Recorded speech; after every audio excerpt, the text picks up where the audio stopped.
YouTube, Dave here, and I've got a 2004 Dodge Sprinter with the T1N motor, and I wanted to just give anybody who's struggling like I did a little bit of experience with taking the turbo out.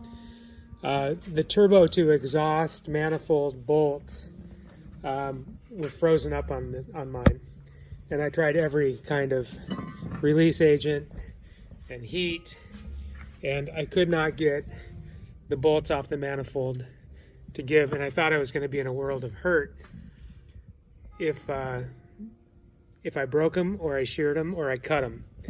And the fact is that I did break 2 out of the 3, and then I hit the turbo over the head with a hammer and tapped it out, and it fell right out of place with all the release hardware underneath, you know, the mounting hardware and the clamp undone, the obvious things. But I lost sleep over whether breaking the bolts or rounding the heads was going to cause me incredible grief, and it didn't.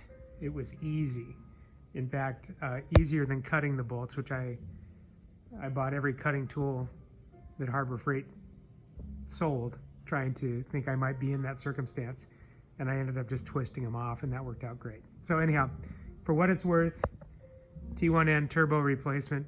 If you can't get the bolts out, just break them and knock it out of there.